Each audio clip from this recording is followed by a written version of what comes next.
Patriots Nation. The energy in Foxborough today is heavy. There is a blockbuster trade rumor involving a defensive superstar, an important depth move after a serious injury, a former player talking wild on TV about our quarterback, and, to top it off, a locker room decision that showed who really lives the Patriot way.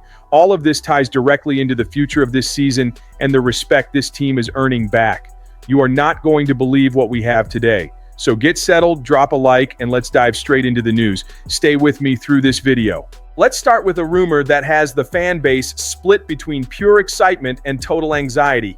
Imagine the best pass rusher in the league, the same guy who wrecked Drake May's night with 5 sacks, wearing navy and silver in Foxborough. That's right. Analysts are already putting Myles Garrett directly on the new England Patriots radar for this upcoming offseason. This isn't group chat gossip, it's a serious projection from Bleacher Report, pointing to an all-in move in this new era of the Patriot way. Here's the scenario. The Patriots let the chance to add a pass rusher at the trade deadline slip by, but the conversation now is about aiming even higher.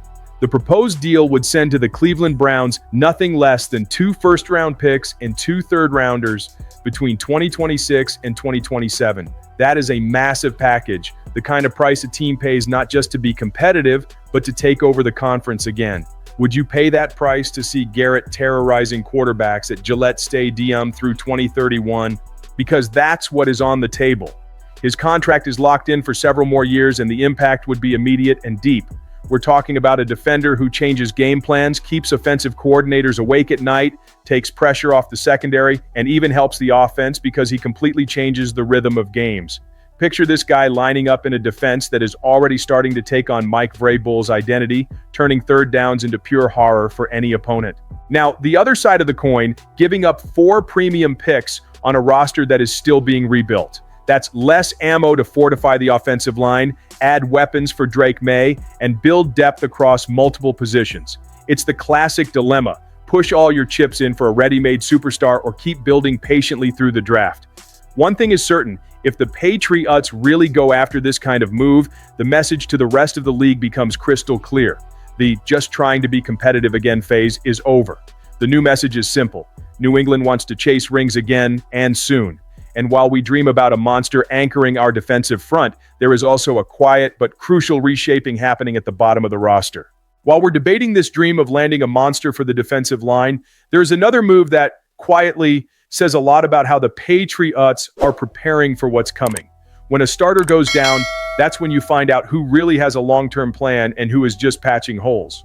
After Milton Willie Ooms went down, a key piece in the interior of the line, the front office did not just sit there staring at the ceiling. They went hunting for reinforcement on the interior of the defense, and that leads directly to the return of It Sr. to New England's practice squad. For those who don't know him, Lovett is not just a big body to fill a jersey in practice. We're talking about an interior defensive lineman, big frame, real power, coming out of Florida State, with a track record of being that guy who is hard to move in the run game. He already had a short stint with the Patriots, was cut, but now comes back at the exact moment the defensive line rotation loses a starter to a high ankle sprain.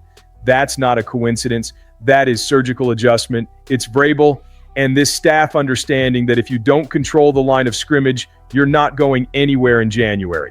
And it doesn't stop there. Along with Lovett comes Otis Reese, a versatile defender used to special teams and doing the dirty work that almost nobody notices but every coach loves. This kind of player keeps the defense steady when injuries pile up and the game turns into trench warfare. Then there is the situation with Harris, a linebacker who was climbing the depth chart but ended up on injured reserve with a knee injury. He hopes to be back in time for the playoffs. In other words, the playoffs are tweaking the bottom of the roster with January in mind, not just trying to survive the regular season. Here's the strategic layer that a lot of people ignore. The practice squad is not just a parking lot for players. It's a laboratory. It's where you test pieces, groom replacements, and build plans B and C for when the season turns brutal. Lovett might start out as a rotational body, but if he proves consistent against the run and grows even a little as a pass rusher, he can earn real snaps and become that pleasant surprise the fan base rallies around. Picture him coming in on 3rd and short, stonewalling the run inside and keeping the front fresh for the heavier pass rush package on long downs. So while some people only look at the big name like Myles Garrett, the Patriots are doing what they always did best, taking care of details, building depth, and preparing a roster that can survive December and January. This window of quiet moves can end up being just as important as any offseason bombshell. Because while the defensive line is being reinforced behind the scenes, there is another battlefield heating up. The national media, with a famous ex-player trying his best to discredit what this team is building in 2025. While the Patriots work quietly to strengthen the roster, outside there is a ridiculous amount of noise trying to drown out this run. A lot of people around the league simply hate seeing New England winning and scaring opponents again. And the guy who decided to jump on the criticism train is someone many thought would be an ally, Cam Newton. The former quarterback, now an analyst on First Take, simply refuses to accept what this team is doing. Week after week, he repeats that the Patriots are only 9-2 because they've faced scrubs, that the team is fool's gold, that the defense isn't all that Drake May is just temporary hype. And of course, all of that becomes fuel for people who can't stand to see New England back under the bright lights. Newton, who wore this jersey and lived inside this building, now prefers to minimize what Vrabel and this roster are accomplishing. Inside Foxburrow, though, the reaction hasn't been anger, it's been maturity. Mike Vrabel hasn't wasted a second on the trash talk. He's made it very clear that outside noise doesn't move this team 1 inch. And Drake May, the calm this kid shows is on another level. He's been asked directly about Newton, about the criticism, about all the chatter. And what does he do? He calmly shuts it down. Says he barely even knows what show Newton is on. Says those guys are paid to stir the pot and create drama. Says the only opinions that matter are from inside the organization and inside that locker room. That cold, focused posture is the same one that defined 2 decades of dominance. And it's hard not to miss the similarities in how he handles pressure and cheap shots from the outside. That's why this outside chatter doesn't shake anything inside the building. If anything, it just adds more fuel. The most ironic part is this: while Newton tries to downplay everything, the Patriots just keep stacking wins, 8 in a row. Analysts scrambling for excuses, shows bending over backwards to invent new narratives, and this next matchup against a Bengals team missing key stars might make a lot of people even more annoyed, because the bigger New England gets, the louder the noise outside. Inside the locker room, though, silence, focus, and work. Even with all this storm in the media, what's happening on the field makes it clear why none of it derails this team. While the media outside tries to hijack the storyline, inside Foxburrow, the spirit that really sustains this group has reappeared in a way that gives every fan goosebumps.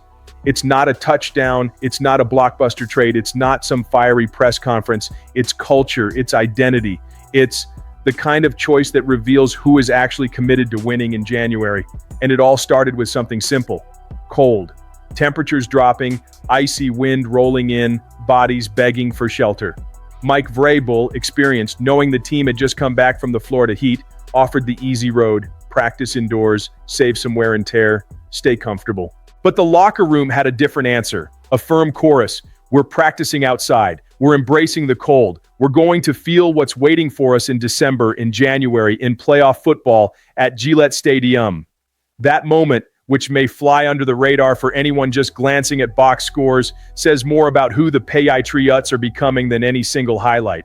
Players asked to stay out in the wind, in the discomfort, in that feeling that winter is coming to test who is truly ready and who is just talking. And still, Vrabel shows why he brought this locker room together so quickly. This wasn't some fake tough guy act. He didn't force anyone. He gave them the soft option, but allowed the group to choose the harder path, and the team chose it. That is respect. That is trust. That is real leadership, working in both directions. And the result? Against the Jets, in weather that already felt like the start of winter, New England controlled the game like it was playing in its own backyard. No tight bodies, no hesitation, just execution, discipline, and the clear sense that this group is being shaped for one particular kind of battle: icy Foxburrow playoff games. This decision might look small from the outside, but it fits perfectly into the DNA that has always defined the franchise's greatest teams.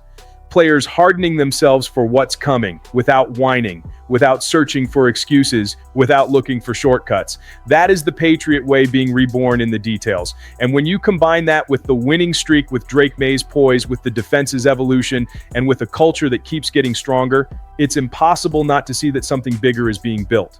Before we wrap this video, Patriots Nation, take a deep breath with me.